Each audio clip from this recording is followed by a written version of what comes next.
my name is Gene, 33.33% of the collective known as Six-Sided Studios. With me today is the Voltron's head of Six-Sided Studios, Dane Simpson. And we're here to talk to you today about the new line of paints by Citadels.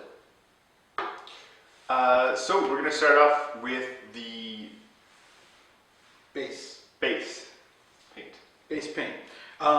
For those of you who are used to using the foundations on the previous line of Citadel, you won't find a lot changed here, except that there's a few more colors than there used to be. All right. And after the base comes the layers. Now there are a lot more layer paints than there used to be, all kinds of colors. It seems a little bit excessive and probably a little bit overwhelming. But if you're one of those people who's not comfortable with making paint mixes, then this will probably work very well for you because you're not having to come up with those colors and match those colors every time. Yeah, it's definitely a move to be easier for new players or new painters. Alrighty, and next we have the shades. Now the shades are a lot like the washes and inks that they had previously. And again, a few more colors put out there. So far, we both used them a little bit. And I've found them perhaps even better than they were previously.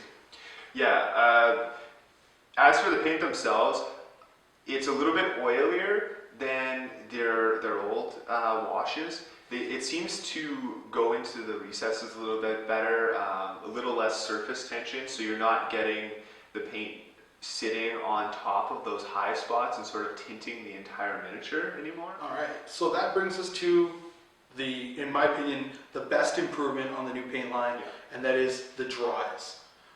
This is Praxetti White, and I've been using it a fair bit already, and I've used it on a lot of skulls. We just did a Space Wolf Army for a client, and on the skulls I was doing the final highlight in a dry Praxetti White, and it looked great. Yeah, the dry is really neat. I mean, how many paints can you open and go like this? Nothing's coming out there. It's almost like a thick putty almost. And the great thing there is that when you dip your brush in, you don't have to pick up a lot. You can barely see any on the rim here, but that's enough right there to do 10 miniatures, maybe more. The amount that you use of this stuff is so little. It's really cost effective. It's time effective too, as opposed to needing to wipe your brush 3, 4, 5 times to make sure you get enough paint off of it. With this, you put your your brush in the paint, wipe it usually once, and that's enough. You're ready to go dry brush. All right, and that leads us on to some of the stuff that's more for modeling. First of all, we have the textured paints. Now, I haven't used any of these yet myself. You have. Yeah, my review on this paint is that I am in love. This is awesome.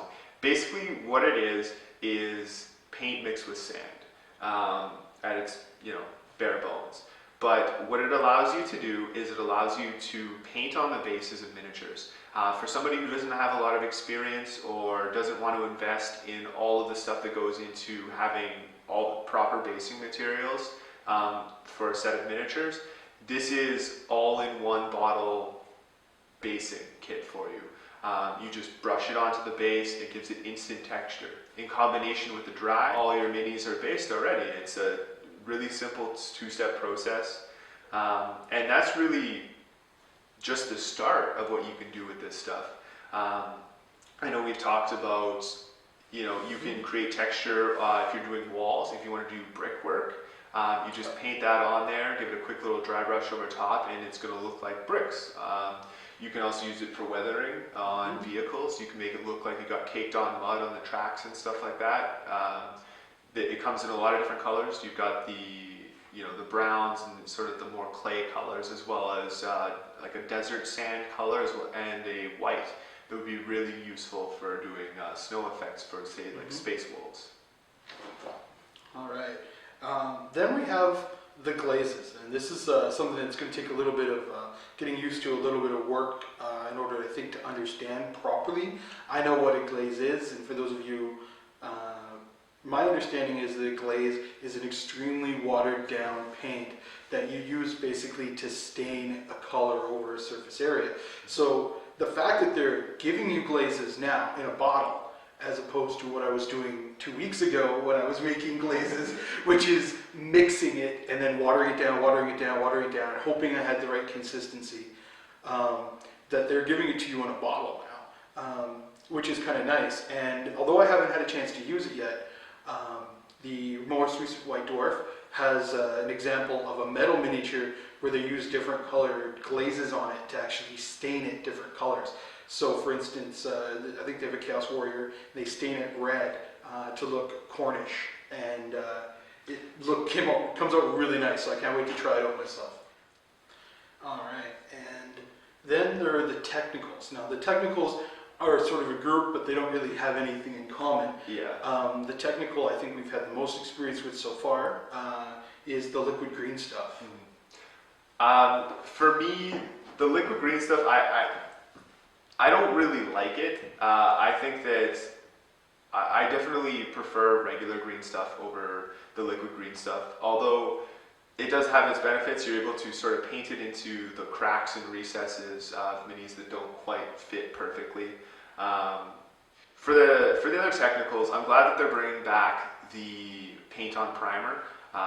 Because when you're priming a mini aerosol, sometimes you miss some of those underneath spots, and you want to go over top with that primer and get in those little recesses that you didn't quite get. Or how I'm using it for a client right now is I'm doing some conversions for them, and the minis that I'm using for the body are already painted, and I'm going to be continuing on that paint scheme. So it'll be nice to be able to prime those new pieces. And for those of us who do play games like Warhammer 40,000, where from time to time the rules change, and more gear changes and upgrades change, and you are going to be putting that new arm or that new weapon onto one of your miniatures, to be able to go back and just sort of like prime that chain sword or that plasma cannon that you didn't have to do before, I think will be a lot nicer than, basically trying to paint on and hope that it looks right without priming. Overall, I gotta say, Citadel did a really great job in bringing out all the new paints.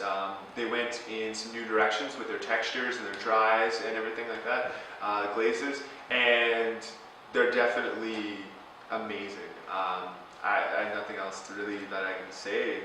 They're awesome. If I have one complaint, it's the fact that even the colors they kept, and they didn't eliminate any colors, but they renamed them all. And in some cases, it's kind of silly, and in some cases, it's going to take a lot of getting used to. Yeah, so definitely. I think if I had one complaint, it would be that, and that's a pretty small thing all in all. So there you go. That's Six Sided Studios review, the new paint line from Citadel.